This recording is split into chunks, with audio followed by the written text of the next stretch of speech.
reinforcement learning in general is not like a model. It's a framework in which you can train agents or models. And if you think of self-driving car or something like that, if you say, I'm going to go from point A to point B in a self-driving car, well, there's a whole bunch of routes you could take. It's not really that there's one perfect solution to that problem. It's more about the decisions you make along your route based on what you've done so far and the feedback that you're getting from your environment. Big thanks to our partners Linode, Fastly, and LaunchDarkly. We love Linode. They keep it fast and simple. Check them out at linode.com/changelog. Our bandwidth is provided by Fastly. Learn more at fastly.com and get your feature flags powered by LaunchDarkly. Get a demo at launchdarkly.com. This episode is brought to you by our friends at RudderStack, and we're calling all data engineers to check out RudderStack Cloud and start building smart customer data pipelines. RudderStack is warehouse first, no more silos. RudderStack builds your customer data lake on your data warehouse, not theirs, enabling all functionality of a CDP with more security and retaining full ownership of your data. It's open source and API first. RudderStack can be easily integrated into your existing development processes, and because they're open source, you can see all their code, so you don't have to worry about vendor lock-in or black boxes. And best of all, they have transparent pricing. Stop paying your CDP a premium to store your data. RudderStack is free up to 500,000 events, and pricing scales transparently from there. Learn more and get started at rudderstack.com. Again, rudderstack.com. That's rudderstack.com.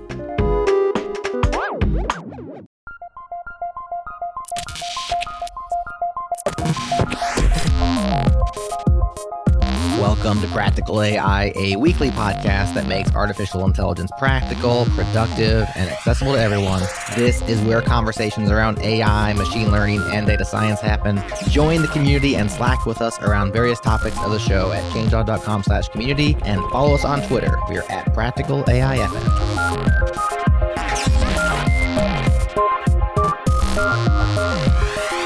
Well, welcome to another fully connected episode of Practical AI. This is where Chris and I keep you fully connected with everything that's happening in the AI community.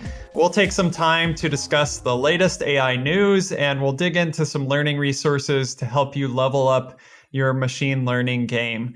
I'm Daniel Whitenack. I'm a data scientist at SIL International. I'm joined as always by my co-host Chris Benson, who is a tech strategist at Lockheed Martin. How you doing, Chris? I am very well, Daniel. Looking forward to diving into some of today's topics. And as you will explain to the audience, we get to put you on the hot seat just a little bit today. A little bit. Yeah. Talk about some of the things in my life. But yeah, it's exciting. Lots of exciting things going on as we wrap up what is the last weeks of 2021. That seems like it went by fast. I don't know if it did for you. It has gone by incredibly fast. The last 2 years, just craziness. It's just like, where did they go? Mm-hmm. But you know what? We got some new things happening here, some new things to talk about that you can guide us through. Yeah, so I think maybe one of the things that we can talk about, which we've talked about several times on the show and has been a sort of developing theme that we visit occasionally, is GPT-3 and the OpenAI APIs. I don't know when you saw this, but recently I saw how OpenAI recently made their API available with no waitlist. So previously you had to sort of apply on a waitlist, they would approve you, and then you could use some of their models. And I think originally, even when we first talked about GPT-3, they released it and it was fairly closely guarded. Mm-hmm. I think mostly because of what they considered, a safety process and making sure that people didn't misuse the model in certain ways. And I think based on the blog post where they talk about, them opening up some of the availability, they emphasize a lot of these kind of safety features that they have put in place. And that might be actually, before we dive into it, that might be a good place to start is why. For those who are not already very familiar with it, why would this model that they've released need all of this careful vetting and slow rollout and such? Because it's been quite a while since they did it. So you want to talk toward that a little bit? Yeah, I think it's probably, first of all, I'm not speaking for OpenAI, but I think in general, what people's thought process is around these types of models is that GPT-3, just kind of stepping back, is a sort of large-scale language model that enables a variety of natural language processing tasks to be performed. And some of those, for example, like natural language generation, performance is very impressive from GPT-3. So one thought is, well, GPT-3 could be used to do sort of malicious things like create a bunch of fake news type of stuff, misinformation, sort of distribute a lot of this kind of thing. As well, GPT-3 was trained on a huge amount of data that, was kind of crawled from the internet and other places.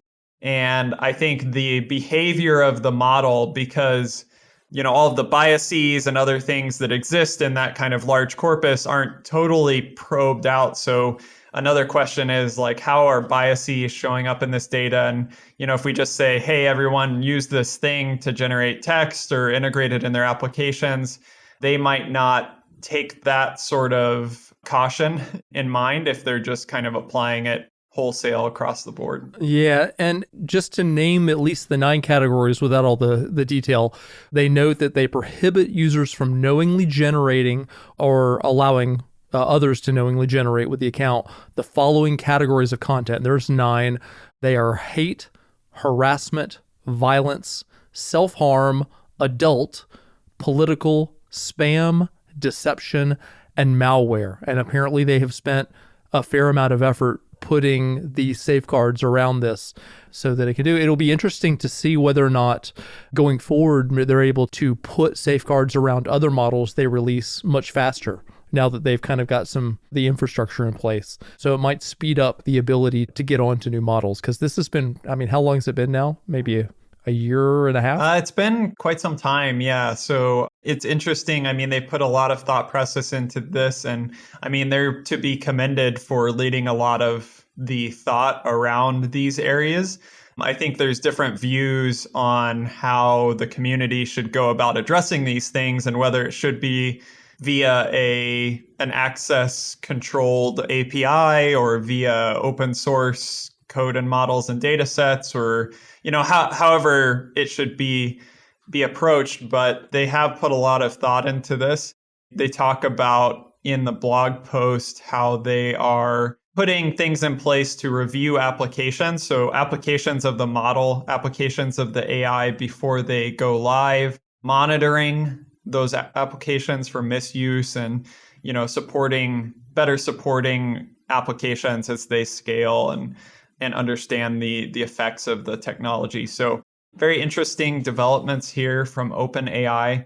Chris, have you logged in and tried anything with the OpenAI playground or anything like that? I've just gotten an account now that they've opened it up. I am ready. So what I'm going to look for you to help me get into this. I have my brand new account. I have the site that they send you to open where it says, welcome to OpenAI. Start with the basics. I'm looking at their examples. I have OpenAI Codex open.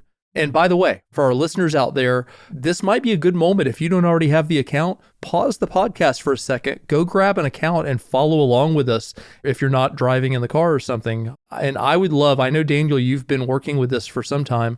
If you could kind of guide us through a little bit about what to see. I know you're a practitioner, you're not with OpenAI, but as someone who has used it, if you can maybe give us a little boost on things that you've already learned, that would be fantastic. Yeah, so we can maybe just kind of look at some of the basic functionality that you can do here. And you can do a lot of things. So this is by no means a complete introduction.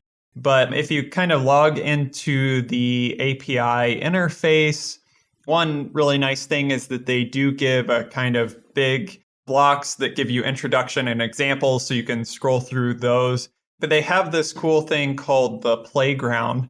So they have documentation, examples, and then they have the playground. Ultimately, you can use the API in a variety of ways, including like a REST type interface.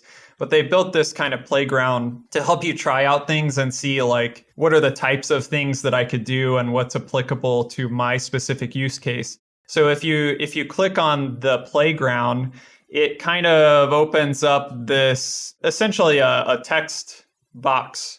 The most basic of things that you could do is just start typing. I could say Chris Benson is really cool. Oh boy. And knows I thought no deception, remember? No about deception. AI. Yeah, so Chris Benson is really cool and knows a bunch about AI. And then I could click generate, and it's going to start generating a bunch of text. So yeah, I don't know if you want to hear what it generated as a result of that, Chris. So I put in Chris Benson is really cool and knows a bunch of AI. Oh, boy. And then it started saying, I said, I think he's still a bit of a newbie, but he's learning fast. This is his first post. Enjoy it. And then it goes on. I've been playing with this new stuff called machine learning lately, and I've found it rather fun.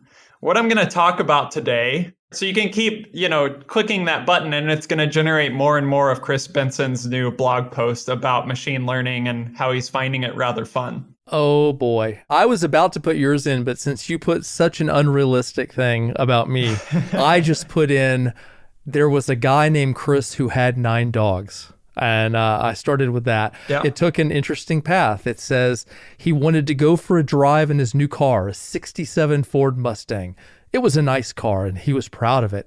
He asked his neighbor if he could borrow his dog for a few minutes. The neighbor said, sure, take him for a few minutes. Chris went to the garage. I know. So that's what I had. So this is fun. I have a feeling this is going to turn into my favorite Saturday night with a drink or two, not too many, of course, because we're responsible and no driving. But yeah, this might be the new game with friends on a Saturday night thing to do after a beer or a glass of wine. Yeah, but I mean, you can see, and I think the interesting thing is that there's a number of things that you can tweak here, right? Along the right-hand side of the playground, you can change the different sort of engines that are available to do this, but then also kind of response length. You can change various kind of parameters, hyperparameters about what's going on, and you can show probabilities or not. So there's more here that you can get. And a cool thing is too, similar to like if you were writing REST API calls or testing them in Postman, you can generate code to make that call. Here in this playground, it's similar. You can actually generate code. So if you click on view code, you can then see, hey, here's the Python code that will actually call the OpenAI API and get the similar response from the engine. And that way you can sort of integrate. So it's telling you how to integrate this sort of text completion into an application. And you can, go down and see how to do that with Python or just calling a REST API, which is pretty cool. Yeah, or a REST API or curl. Yeah. So they give the JSON and the curl. Yeah. Now, so this is cool. The text completion thing is cool, but I think the maybe more interesting thing, at least for our team and how we've looked at models like these, is that they can be quickly adapted to a very specific task that you are more interested in than maybe just kind of general text completion. So if you're in the playground and you look at, there's a little drop down called load a preset. Okay. You could load, for example, a Q&A preset. That's the first one that pops up for me. And you'll see what happens is the playground will sort of pre-fill a little bit of example data for the model. So it's giving a sort of pattern. You can kind of think about this like a very small amount of prompt data or a very kind of few shot example type of thing where you're giving just a little bit of warm up to the model to tell it, hey, this is the sort of thing that I want to generate, right? Okay. And so when you pull up the Q&A thing, for those that are listening, there's a Q:, and there's a question, and then an A colon answer, right? Q colon question, A colon answer, Q colon question, A colon answer. And it provides a bunch of these answers. So the model all of a sudden is realizing, oh, it wants me to generate things that are like Q colon some question and A give me the answer. And so now at the bottom, you can type in a new question. So we just recorded an episode about federated learning. So I'm curious if it knows what that is. So I'm going to say, what is federated learning ? And I'll generate. And it says federated learning is a machine learning technique that allows a single machine to learn from multiple sources of data, which is actually quite relevant. How did it know how to do that? Well, it's trained on a whole bunch of text data from the internet and, the world, right? So at some point it maybe knows something about that or has been prompted. I just want to share with you what I put in while you were doing that. Sure. I put in for question, what is GPT-3? And the answer was GPT-3 is a question answering system developed by IBM.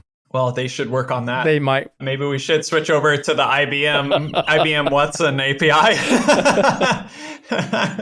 This is a lot of fun. And actually, you could scroll through these. You'll actually see there's examples that they give for summarizing text or text to a command or parsing unstructured data or classification.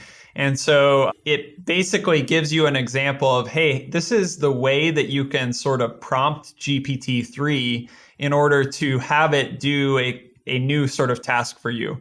We've used this for kind of some data augmentation type things. So where we've wanted to generate data in a certain way for a purpose and actually use GPT-3 to kind of help us generate that data. And that's been very helpful for us. So that's kind of maybe a general rundown of what is GPT-3 and why you might want to check it out. Yeah, just to call out some of the things in that dropdown, there's chat, there's Q&A, which we talked about, grammatical standard English, summarized for a second grader, text to command, English to French, parse unstructured data, and classification. And then it has a more example section. But yeah, it looks good. I'm looking forward to diving into this.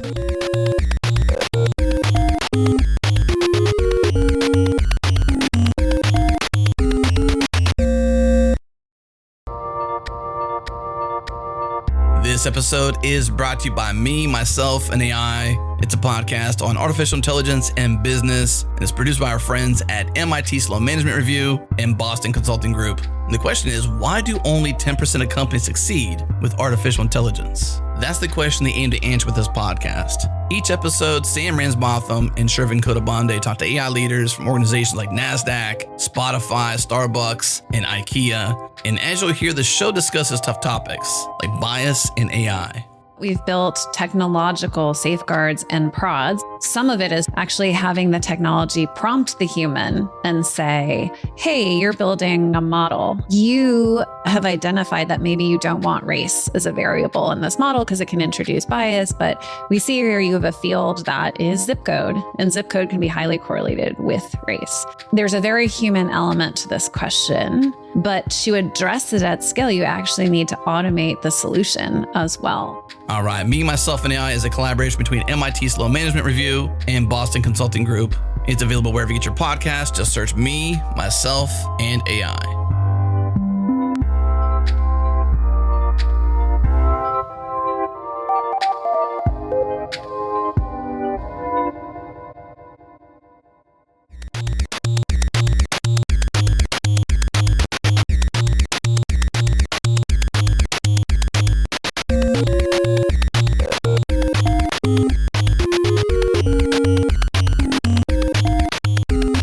Well, Chris, Hugging Face continues to be the darling of the AI world, does it not? It does. New things all the time, cool stuff. I've seen a couple of things come out from Hugging Face recently. So for those maybe listeners who are new to the AI community or aren't familiar, Hugging Face is an AI company and actually has a whole host of things that are quite relevant to AI development and research and application. One of those being a model hub where you can get models actually of all types now. It started with natural language processing models, but now it has vision models and speech models. It has data sets that you can pull. It has spaces where you can host machine learning applications. It has an accelerated inference API where you can serve inferences from your models. And you can kind of think about this almost like people post their code to GitHub. People post their software containers to Docker Hub. You can post models and data sets to Hugging Face's hub, and those can be public or private. And so you can version your models and data sets there and serve your models and data sets there for your company. So it's really kind of it's becoming a one-stop shop for a whole bunch of really useful AI tooling. At least that's kind of how I'm starting to see it. That's totally right. Hugging Face is one of the names in the AI world that everybody respects and everybody recognizes. They just keep doing innovative things that are cool and they're super user-friendly. And so they're kind of the go-to, one of the go-tos in this space that you always are going to be using. Yeah. And one of the things that came out recently, which is really exciting, is a first ML agents reinforcement learning environment on Hugging Face. Called Snowball Fight. Yeah. I mean, very relevant for the Christmas holiday season, right? Is Snowball Fight. Maybe people are in some place where you don't have snow. You can now have a snowball fight on Hugging Face. What was your first impression when you saw this, Chris? I'm playing with it, right? I'm loading it up as we speak, and it is cool. Good names, good graphics, and I am trying to load up the Snowball Fight demo here right now. Yeah, I was playing it a bunch earlier and had some fun. If you load into it, you can actually play the game interactively. So just to give people a sense of what we're looking at, you sort of load into it. It loads this interface where a game comes up, and that's kind of driven by Unity. And you can move around this little guy in a snowball sort of field and throw snowballs at another avatar on the other side. It's a lot of fun. The music's playing in my earphones, just so that you know. So, you have a soundtrack going. Festive. Yeah. Oh boy, this is fun. Okay, since nobody can see what I'm doing, I'll stop. Now we know what Chris is going to do the rest of the day. Oh, this is it. This is taking over. So don't let my boss know that I'm onto this. Well, one cool thing is I think we do have scheduled to have Thomas from Hugging Face, who created this, in an upcoming episode. So we'll dive into it more then. But I wanted to mention it here because I think it's cool that Hugging Face sort of made this transition. I mean, at first really centered around chat interfaces, and then more broadly like open source NLP. Yep. And then kind of into open source and kind of general purpose AI tooling and, hosting services. And now we see this reinforcement learning piece coming in, where the goal is that within Hugging Face itself, you'll be able to kind of build and share reinforcement learning environments. Now, Chris, I know that we've talked about it a little bit in the past.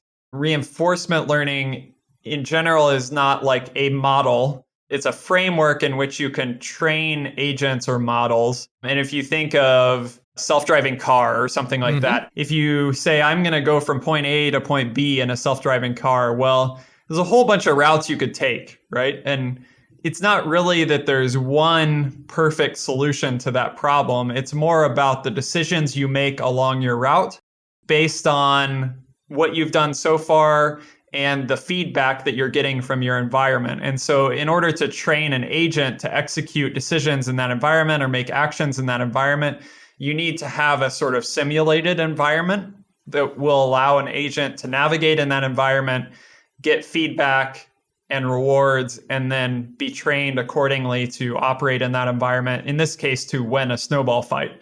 So that's ultimately, although the game is interesting, that's ultimately the most interesting thing about this is that it provides a route towards training reinforcement learning agents in environments that are shared on Hugging Face. It's a powerful approach. And at a previous company, back when deep reinforcement learning was still fairly new, we were using it for training robots on our team at this other place, and it was really good there. It's used in video games. It's used in the industry I'm in now in a non-specific way. It's used to move all sorts of things we call platforms, things that move around and do things. And that's how we get autonomy to work these days. I mean, it is a fantastic tool. There is one I think worth calling out that was a DARPA. It's a public DARPA thing. And DARPA, it's an interesting place. It is the Defense Advanced Research Projects Agency, and they do all sorts of government-oriented and military-oriented experimentation, very cutting edge. And about a year ago, they did something called Alpha Dogfight. And I know I've brought it up in the past, but they, in a simulated environment, they trained a model to be able to do dogfighting against other models. And like in planes. Like as in airplanes. Right. I'm really glad you said that. Just to be very, very clear. I didn't want people to think about like robot dogs fighting each other. Yeah, we're talking about, think of the movie Top Gun, okay? That kind of dogfight, like pilot, Tom Cruise, all that kind of stuff. Not the same plane though. And they trained them. And at the end of it, this was not the Navy, which is what Top Gun is, but the weapons school, which is the equivalent of Top Gun in the United States Air Force.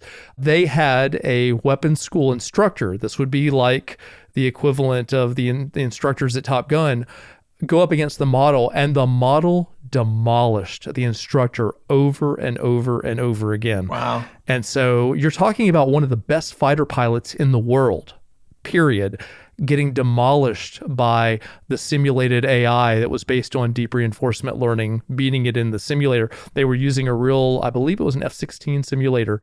I watched the whole thing live and it was just amazing. So this is some pretty cool technology here, and it's evolving rapidly. But I think one of the things I've always wondered as related to reinforcement learning is like you see the power of that, but then you see how hard it is to create these environments in which you need to train the reinforcement learning agent. So in order to train a reinforcement learning agent, you kind of have two choices. You can either like train the agent in the real world scenario, like if you're training something that's going to fly a plane, that's not very practical, right? Because you're going to crash a bunch of planes and maybe kill some civilians. People don't like that. So you have to create this sort of simulated environment. However, creating that is actually, I mean, it's not my core competency in terms of like 3D environments and like Unity and games and simulation and all that stuff. So I think the idea that there could be a place in which these environments are created and shared more broadly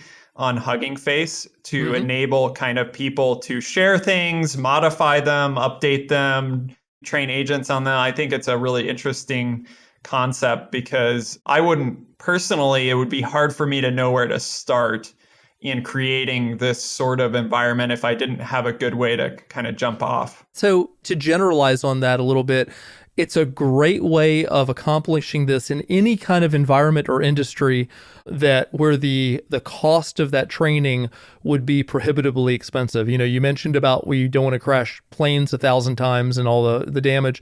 Another area would be medicine. If you want to try new surgeries or alter surgeries and carry procedures forward and you don't want to kill patients in the process, this is an area where you can use deep reinforcement learning for that. There's so many areas out there that are just very expensive to do that. And I don't mean just financially expensive, but, you know, loss of life and things like that.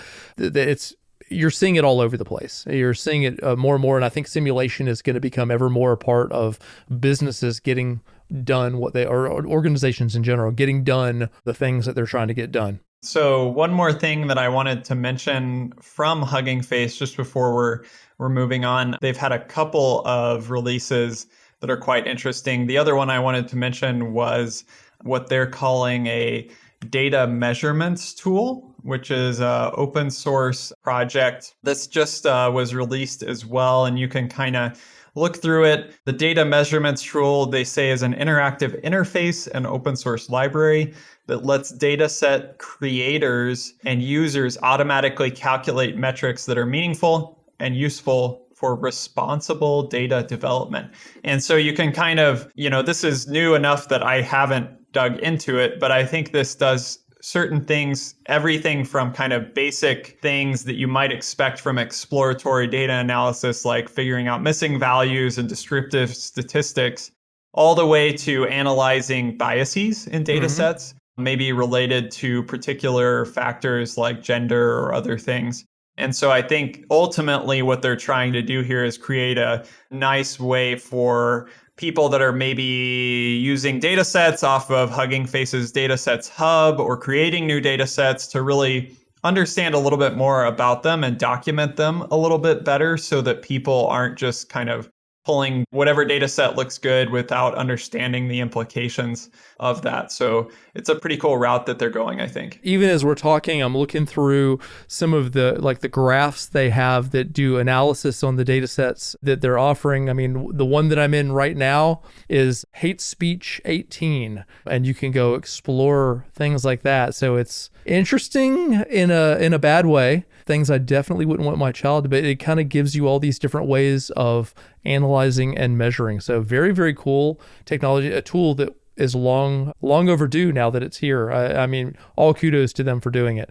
Wish I'd had this for a while. So it's funny, Daniel, as we look at some of these tools right now, it feels like this industry is maturing a little bit in terms of not just having... Yeah, we have nice tools now, right? Yeah, not just having the models, but having some of the tooling we need around it to make it safe and get to what you need to get to for a good output without some of the missteps.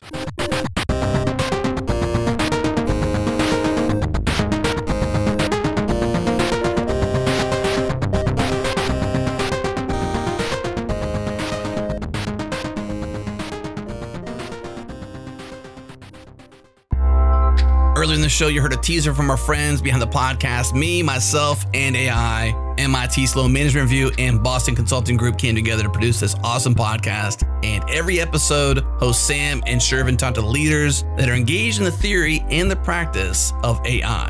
I remember one project we had, we were training a chatbot, and it turned out we used raw, logs, all privacy assured and everything, but we used these logs that a customer had provided because they wanted to see if we could build a better model. And it turns out that the chat agent wasn't exactly speaking the way we'd want another human being to speak to us. And why? Because people get pretty upset when they're talking to customer support. And the language that they use isn't necessarily language I think we would use with each other, on this podcast. All right, Me, Myself, and AI is a collaboration between MIT Sloan Management Review and Boston Consulting Group. It's available wherever you get your podcast. Just search Me, Myself, and AI.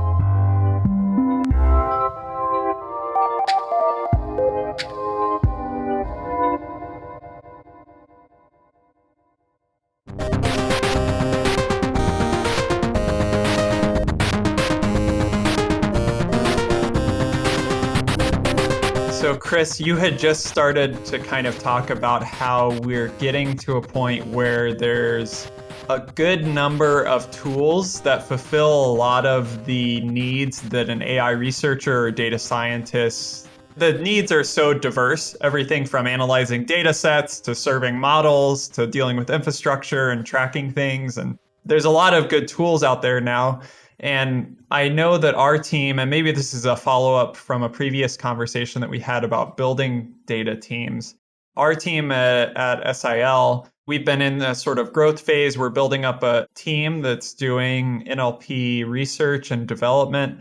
And we've gone through a kind of process of figuring out what tools work well for us and how to kind of plug all of these tools together. And it's kind of taken a year to work through a lot of those things, but I know there's a lot of things that we talked about on this podcast around ML ops and GPU servers and tracking models and experiments and, all of those things. And I thought it might be good to follow up on that conversation that we had before and talk a little bit about how some of these things might tie together in a real world environment, because we talked about a lot of them individually. I really want to hear what you're doing at SIL. And the reason I say that is for those of us who have followed the show for a while, when we've had some of these other related conversations, I know we talked about some of the infrastructure that we had at Lockheed Martin, which was, a very large organization, and kind of how we approach things. But that's a different set of business drivers and a different set of constraints about how you go and evaluate such software. And so you're coming from a different organization, different size, different constraints, different budgets, all that kind of thing. I would love not only for you to share what you have done and how you arrived at those, but kind of what some of those constraints were that you had to learn to live within and yet make it work. Yeah, for sure. So to give a little bit of context, we've now got probably a group of, depending on how you count them, probably 15 or so people between people on my team plus kind of academic collaborators plus other, close collaborators that are working on kind of a similar set of problems for NLP tasks. And how we sort of thought about this was, we need a way for this team to do kind of a diverse set of experiments. So we're working on all sorts of things from machine translation to spoken language identification and speech-related problems to chat and dialogue. And so we need people to be able to use a whole variety of tooling, but also we want to create some standardization and centralization around how we're tracking experiments, how we're running jobs, and how we're sharing models one with another. And so we're kind of, settling down on some of that. Part of that was thinking about, okay, where are we going to run training? Where are we going to run inference in our context? And how and where are we going to store and track models, data sets, and code? So some of that's a little bit easier than others. I mean, code, we version in GitHub. It's pretty standard for everyone. But also we use Google Colab a lot because our organization, we use G Suite for all of our kind of, docs and Drive and all of that. So we use Google Colab a lot. So if we think, okay, some people are going to have code that lives in GitHub, some people are going to have code that's living in notebooks in Google Colab. Colab, of course, has some GPU resources, but in order to train some of these larger NLP and speech models, we need other more robust GPU resources. So we did end up getting an on-prem GPU server, which is sitting down in Dallas. But that brings up a new set of questions. So if we've got 10 to 15 people and sometimes more distributed sort of all over the US, but also in Europe, in Asia, basically all over the world, how do we get them all running things in a reasonable way on this on-prem server in Dallas?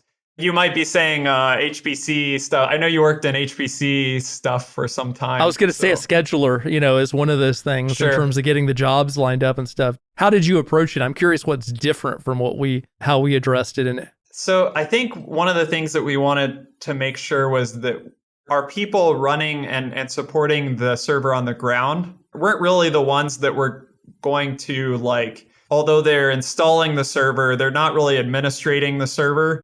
We don't have a large kind of, DevOps and engineering team behind our NLP team supporting us. So we wanted a kind of simple solution that we could work with on our distributed team. So we ended up using ClearML for this. So ClearML, we actually had a conversation on the podcast about a similar kind of tool, which is in the same vein as weights and biases. Mm-hmm. That's another very popular one. But ClearML allows you to have a dashboard where you track all your experiments and your runs. Yep. And you can actually so I could be running a Google Colab notebook, import the ClearML library and register that experiment in the ClearML dashboard.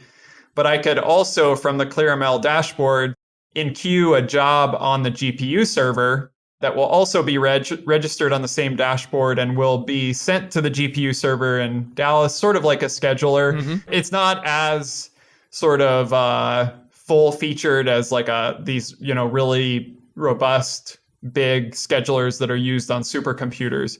But it's enough for our team because we can say, well, we have, this many queues on our GPUs, and you can put things in there and they'll run in that order. We don't really need much more functionality than that. And all of that's registered, and all of the input output data is registered in a backing data store in S3. For us, we're running code locally on our laptops, code in Colab, and code on the on-prem server. All of that is importing ClearML, and all of those jobs are being registered in ClearML. And all of the input data and the output artifacts, like model files, are being stored in S3 in a version way. So we know what data was used to train this model, when it was created. We can look at the exact run and all of that type of stuff. Without diving down like the alternatives that you didn't choose, because I don't want to do that to them, but kind of abstracting that a little bit, what's some of the reasoning that you chose ClearML, or conversely that you didn't choose a competitor from a capability standpoint, or from a how it was satisfying the need? What were some of the things that made you arrive at this solution being the right one for your organization, that were not universal across all the solutions? Yeah, I think it was a combination of, one, just the simplicity of administrating the solution for not systems administrator people, although we got their help, right? Sure. The majority of people running and operating this thing are data scientists and NLP people. So we needed something that we could support, and not some thing that we would have to know a lot about HPC systems to support. Yeah. So that was one thing. And we needed a way to queue jobs. And the fact that, we could also integrate that with our, runs on Google Colab and all that was really nice. Now we do use also, so this is kind of for our training jobs. We do also use other solutions for kind of persistent data pipelines. We use Pachyderm for that, which actually allows you to kind of create and subscribe to data sources and pump those through to, update data sets in a version sort of way. So we use that for other purposes, but ClearML gave us that sort of experimentation for NLP research. And what we found is we can run our experiments there, but then we can also kind of, and this is where I wanted to kind of get with the connecting the pieces. So we're using notebooks, we're using GPU server, but then these models and data sets that we're creating in our experiments, we can upload those now to Hugging Face, Datasets Hub, Models Hub. Those are versioned in that model hub. And then any inference we can do, we could either use the Hugging Face inference API, or we could call down the model using the Hugging Face libraries into Python code, where we could serve that model in, a custom application of some type. Right. It provides a really then flexible route towards inference as well, because if you can now store your models in a sort of standardized way in a hub and have a standardized way of serving them, it lets you have kind of consistency and efficiency around how you do that bit as well. I'm curious about one of your constraints in general, aside from, because I understand the solution you've taken us through so far. Are you able to keep things kind of cloud-based, or at least locally on that server in its immediate environment? Or do you have any kind of edge considerations that you have to push to? Is that part of your requirement or not?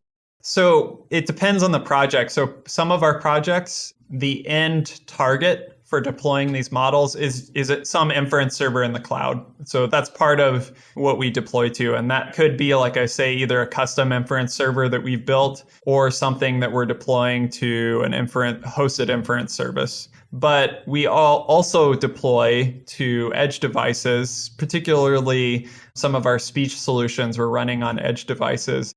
That does have other concerns like you're talking about. But the nice thing is if you've got your models, for the most part on our edge devices, they are connected to the internet. So we can ship a Docker container to those edge devices. And if we're, for example, downloading a model from Model Hub or our S3, it can directly download that version of the model from there on at runtime. So we have a little bit of flexibility there on the edge devices because they are connected to the internet. Gotcha. I'm curious and I know a while back you took us through some specs in a previous episode for a GPU server that you had. Is this the same one that we're talking about, or is this a different one? That's my one-off DIY build that you're talking Okay. about, the previous one, which was an interesting build, and I still use it more for sort of the one-off things that I'm doing. Yep. This server it's a rack mount unit with A100s in it. So A100 GPUs. Yep. Which is another thing is nice about that solution is the A100 GPUs have this MIG technology, which lets you split up the GPU into sort of multiple virtual GPUs. Yeah. Which is really great because It's we nice. don't all the time need to run like big jobs on, whole combinations of our GPUs. We might need to run a whole bunch of small training jobs, right? Yeah, you get a lot more utility. Yeah, exactly. We can split them up and sort of slice and dice them the way that makes sense for, the season of research that we're in. I think that's a really beneficial thing. So I would highly recommend people look into that technology if they're able. It is. That was my single favorite feature when the A100s came out, was that ability to do that instead of having to use them all. It was otherwise, once you had the A100s to look back, felt very inefficient in terms of how you were going and doing training. I'm curious. I want to go and hit a really basic question that people are facing a lot. And that is, how did you determine your crossover for the organization for when it needed to have an on-prem server versus when it could use cloud resources, whether that be Google Colab or AWS or any of the others that are out there? How did you make such a determination? Yeah, I think it was basically when we looked at, for the year, kind of an estimate of the sort of scale of training that we would need to be doing for our models. And we realized that we would be making back our cost on the GPU server with the amount of training that we're doing. Mm-hmm. I think it's partially that. So there was a break-even point there. But then also it was when we realized we could develop also some operational efficiencies by having people kind of centralize their jobs on this server in these queues, by kind of combining all of these people's work rather than this person over here spinning up a GPU server in the cloud and this person over here spinning it up and this person over here spinning it up. And they're not utilizing all of those GPUs to their full extent, right? Yeah. By utilizing more of a job queue thing, then we could do that. Now, you could also spin up a cloud server and implement similar queues and such. But yeah, so there's a variety of options. There's also increasingly favorable options for running these things in the cloud. So it's still not a kind of story that's finished, I don't think. No, it's definitely evolving, but we are still at that point where there seems to be a crossover as you get more capable, sophisticated, and you're running models on a more consistent basis and not just doing it for a short while, each day kind of thing, and it's sitting there not running during those off hours. Once you get to that point, it definitely seems to pay in the current economics to go that way. Yeah. So as we turn to other things, do you have any learning resources worth sharing today? Yeah, I mean, I don't have that many, but I did want to point people to a quick thing that I saw, which I do think was really cool for people to explore, which is pandastutor.com. So pandastutor.com, if you go there, this is a way for you to visualize your Python pandas data transformation, which is really cool. So for those that don't know, pandas is a way to construct data frames of sort of tabular data in Python. It's kind of ubiquitous in the data science AI world. It's very common to use, but it's so powerful. There's so many data transformations that you can do. Sometimes it's hard to visualize and strategize about what your code's actually doing, and some non-intuitive things can happen. From my perspective, a really cool thing that this is addressing is helping people gain that intuition about what certain transformations and pandas code does to data. And it does that in a very visual way. It does. Looks pretty cool. I'm looking through it now. Thank you for sharing this. Yeah, for sure. And, there's also a bunch of things going on in the month of December around the advent of code and 27 days of JAX. I've seen that. So there's a whole bunch of kind of every day of December trying to do some coding thing out there. So if you're into that, you could look up some of those things. Those are always good learning experiences. But yeah, I wanted to share this pandas thing that I ran across. Well, thanks. You've really taken us on a bit of a tour today between OpenAI and Hugging Face, and then how you guys put together your current approach to training. So thank you for sharing that. Yeah, for sure. It was fun, Chris. And hope you have a good rest of the week. I'm going to put on my heavy coat and go through the cold back to my apartment because now it's winter. But yeah, appreciate the conversation. Looking forward to chatting next week. Absolutely. Talk to you then. That's our show. Thanks for listening. For more like this, check out our master feed. It is all changelog podcasts in one easy-to-consume place. Let your podcast app snag everything we produce and then pick and choose which ones to listen to. Subscribe today at changelog.com/master or just search for Changelog Master in your podcast app of choice. You'll find it. Special thanks to Breakmaster Cylinder for providing our music and to our longtime sponsors, Fastly, LaunchDarkly, and Linode. That's all for this week. We'll talk to you again next time.